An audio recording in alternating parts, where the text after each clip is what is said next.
No todo lo que brillaba en el cine de oro era oro de verdad. Mientras las cámaras captaban sonrisas perfectas y amores de película, en los pasillos y camerinos corrían rumores que helaban la sangre. Secretos ocultos, traiciones, chantajes, muertes sospechosas y alianzas que nadie se atrevía a nombrar en voz alta. Historias tan feas, tan desagradables, que muchos prefirieron enterrarlas bajo el brillo de las marquesinas. Hoy, en tiempos de oro, destapamos esos rumores oscuros que nunca salieron en las películas, pero que cambiaron para siempre la vida de los ídolos que creímos conocer.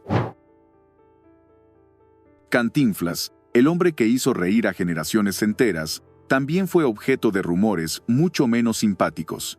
Detrás de su imagen de comediante humilde, comenzaron a circular versiones inquietantes. Se decía que, en sus mejores años, Cantinflas estaba vinculado a empresarios de dudosa reputación, y que parte de su fortuna provenía no solo del cine, sino de negocios turbios que incluían lavado de dinero. No había pruebas sólidas, pero los murmullos no cesaban. Propiedades inexplicables, inversiones millonarias, conexiones demasiado cómodas con figuras del poder, realidad o simple envidia. Nadie pudo confirmarlo. Lo cierto es que Mario Moreno siempre fue mucho más que el personaje de pantalones caídos y palabras enredadas. Pedro Armendáriz fue el rostro fuerte del cine mexicano, decidido, indomable, pero su final fue uno de los más tristes y envueltos en misterio. Después de trabajar en el rodaje de El Conquistador, una película filmada en terrenos contaminados por radiación nuclear, Pedro enfermó gravemente de cáncer. Enfrentando un dolor físico insoportable y un futuro sin esperanza, Pedro decidió quitarse la vida en 1963. Sin embargo, algunos rumores decían que no fue solo una decisión personal, que Pedro había recibido presiones para proteger su imagen, para no prolongar su sufrimiento, o incluso por asuntos económicos que nunca salieron a la luz. Una muerte rápida, casi calculada, que dejó a sus fans con más preguntas que respuestas. Columba Domínguez tenía la belleza serena de una diosa azteca, pero su vida privada distaba mucho de ser tranquila. Tras separarse de Emilio, el Indio Fernández, comenzaron a correr rumores oscuros. Columba habría vivido bajo constante vigilancia, controlada, espiada, prácticamente encerrada por su expareja, incapaz de escapar del alcance de su obsesión. Se decía que Emilio no soportaba verla rehacer su vida, y que su poder en la industria era tan grande que lograba manipular quién podía acercarse a ella y quién no. Columba, con su porte orgulloso, jamás confirmó ni desmintió esas historias, pero su largo retiro de la vida pública, su discreción extrema y su mirada melancólica en las últimas entrevistas parecían decirlo todo, sin necesidad de palabras. Lilia Prado fue uno de los rostros más sensuales del cine de oro, una mujer que parecía dominar cada escena con solo una mirada. Pero en los pasillos del cine mexicano, su belleza también se convirtió en su mayor vulnerabilidad. Corrían rumores de que, para seguir vigente en la industria, Lilia fue obligada a aceptar condiciones inapropiadas impuestas por ciertos productores y empresarios poderosos. Era la época donde el talento no siempre bastaba. Detrás de cada protagónico, de cada cartel luminoso, podía esconderse un acuerdo silencioso y doloroso. Lilia nunca habló abiertamente del tema, pero quienes la conocieron aseguraban que, a pesar de su sonrisa deslumbrante, había en su mirada un dejo de amargura que delataba heridas invisibles. Rosita Quintana era la frescura personificada, belleza natural, voz melodiosa, una promesa imparable en el oro. Pero su carrera tuvo un silencio abrupto que pocos lograron entender en su momento. Se decía que Rosita vivió un romance prohibido con un hombre muy poderoso, un escándalo que no podía salir a la luz pública en una época tan conservadora. La presión fue tal que habría sido invitada a retirarse temporalmente del cine para evitar que el escándalo afectara a otras figuras más importantes del medio.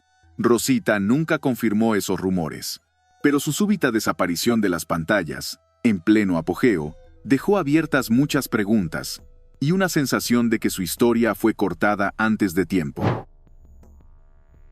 Meche Barba, la gran reina del cine rumbero, Era puro fuego en escena, bailes frenéticos, mirada seductora, fuerza incontrolable. Pero esa misma fuerza también la puso en la mira de quienes mandaban tras bambalinas.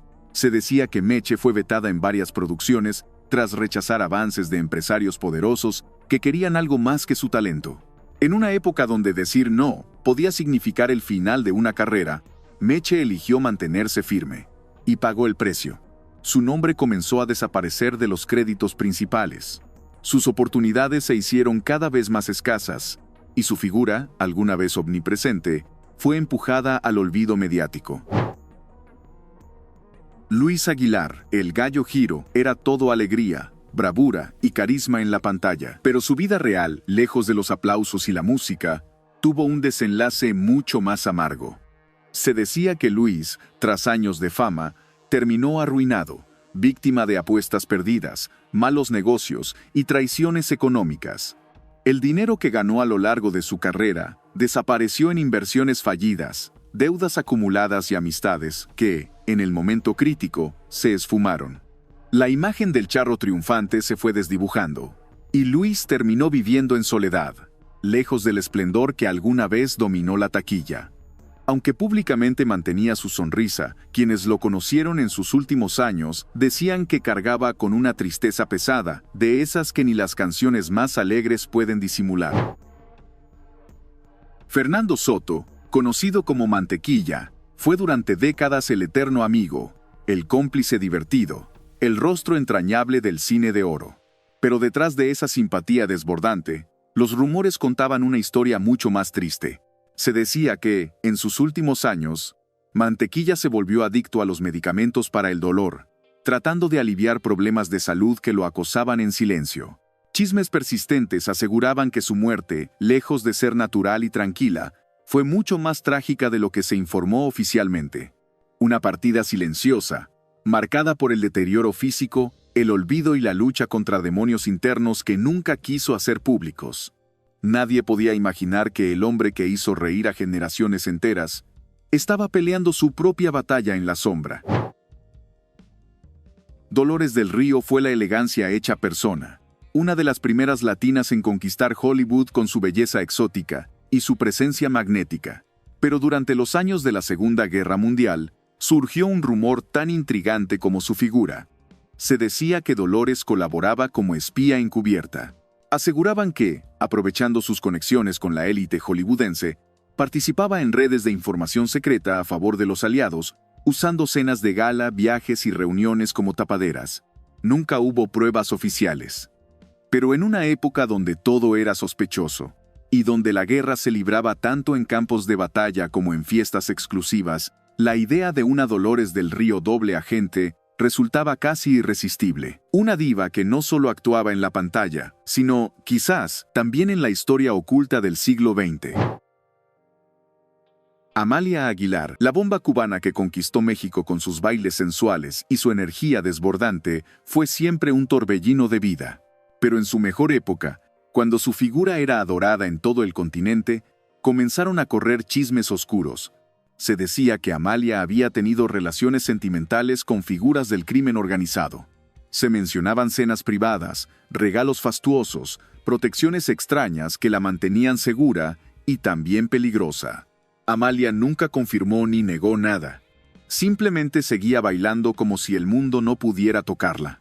¿Leyenda urbana? ¿Realidad silenciada? Nadie lo sabe a ciencia cierta. Pero su historia siempre estuvo rodeada de un aura de misterio y peligro. La muerte de Pedro Infante en 1957 dejó a México entero de luto. Pero para muchos, el verdadero final del ídolo nunca llegó. Poco después de su supuesto accidente aéreo, surgió una de las teorías más famosas del espectáculo mexicano. Pedro Infante fingió su muerte y vivió bajo una nueva identidad como Antonio Pedro. Este misterioso personaje, idéntico en voz, en gestos y en cicatrices, apareció cantando en pequeñas ferias y pueblos olvidados, avivando la fantasía popular. Era un imitador increíble, o el mismísimo Pedro, cansado de la fama, escondiéndose del mundo. Hasta hoy, miles de personas siguen creyendo en esa versión. Porque perder a Pedro fue tan doloroso que la idea de que siguiera vivo en algún rincón del país. Era un consuelo demasiado hermoso para dejarlo morir del todo. Un ídolo que quizá nunca se bajó del escenario. María Félix era el poder hecho mujer, altiva, desafiante, indomable, pero esa fuerza no nació sola. Durante décadas, se rumoró que parte de su fortuna y de su influencia provinieron de relaciones secretas con políticos poderosos, gobernadores, ministros, incluso presidentes. Los nombres cambiaban, pero la historia siempre era la misma. María sabía mover los hilos en las sombras, conquistando no solo cámaras y escenarios, sino también despachos oficiales. Ella nunca se molestó en desmentir los rumores. Al contrario, jugaba con su misterio, alimentándolo con frases cargadas de ambigüedad y sonrisas enigmáticas. ¿Fue verdad? ¿Fue parte de su leyenda cuidadosamente construida? Quizá nunca lo sepamos. ¿Tú qué piensas? En el cine de oro mexicano, el glamour brillaba de frente a las cámaras, pero en las sombras, los rumores corrían como pólvora. Secretos incómodos, teorías imposibles, escándalos que nadie se atrevía a confirmar, pero que todos susurraban. Porque detrás de cada sonrisa perfecta, de cada beso de película, se escondían historias que el público nunca terminó de conocer del todo. Algunas eran simples habladurías, otras, quizá, se acercaban peligrosamente a la verdad. ¿Cuál de estos rumores crees que pudo haber sido real?